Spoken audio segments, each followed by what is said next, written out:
Surplus শিক্ষক নীতি নিয়ে নতুন বিতর্ক 30:1 পিটিআর আরটি অ্যাক্ট ও শিক্ষকদের বিভিন্ন দাবি নিয়ে আজকে এই ভিডিওটি হতে চলেছে। নমস্কার, আপনারা দেখছেন আপডেট মাস্টার। এই ভিডিওতে আমরা আলোচনা করব সারপ্লাস শিক্ষক নীতি নিয়ে সাম্প্রতিক বিতর্ক এবং শিক্ষকদের কয়েকটি গুরুত্বপূর্ণ দাবি নিয়ে। সাম্প্রতিক সময়ে শিক্ষা দপ্তরে প্রকাশিত কিছু এসওপি বা স্ট্যান্ডার্ড অপারেটিং প্রসিডিওরকে কেন্দ্র করে বিভিন্ন মহলে আলোচনা শুরু হয়েছে।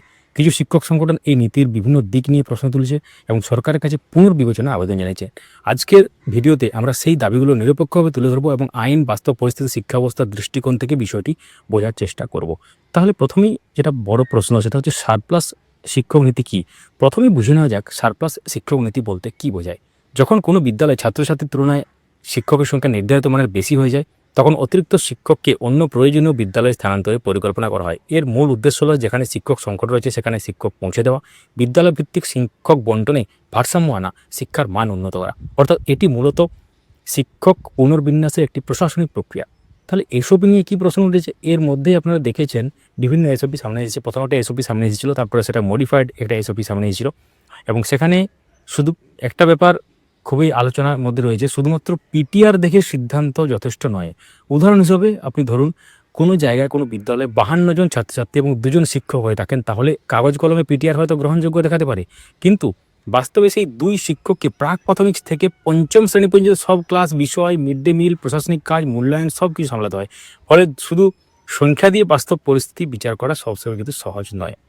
তো 30:1 অনুপাত নিয়ে তাহলে একটা গুরুত্বপূর্ণ আরেকটা ব্যাপার যেটা সেটা হচ্ছে আরটি অ্যাক্টের মূল উদ্দেশ্য হলো ছাত্র শিক্ষক অনুপাত যেন নির্ধারিত সীমার বেশি না হয়। তাদের মতে 60 জন শিক্ষার্থীর জন্য 3 বা 4 জন শিক্ষক থাকলে সমস্যা নেই, কিন্তু 70 জন শিক্ষার্থীর জন্য মাত্র 2 জন শিক্ষক থাকলে বাস্তবে পড়াশোনার মান কিন্তু ক্ষতিগ্রস্ত হতে পারে। তো এখানে আরেকটা বিষয় মনে রাখা জরুরি, বিভিন্ন পরিস্থিতিতে সরকারি নির্দেশিকা ও প্রশাসনিক ব্যাখ্যা অনুসারে চূড়ান্ত সিদ্ধান্ত কিন্তু নেওয়া হয়।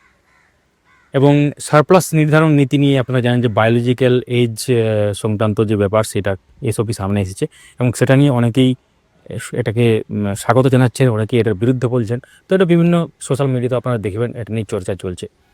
তো আরেকটা ব্যাপার হচ্ছে বিভিন্ন মামলার মাধ্যমে যারা চাকরি পেয়েছেন তাদের দোষ নয় সেটা, কিন্তু তাদের ওই জয়েনিংয়ের ডেটটা যেটা সেটা না ধরে একদম রিক্রুটমেন্ট প্রসেসের যে ব্যাপার সেটা কিন্তু ধরা হয় এবং সেটা তাদের ক্ষেত্রে পরবর্তীকালে ট্রান্সফারের জন্য অনেক সমস্যা হয়ে দাঁড়ায়।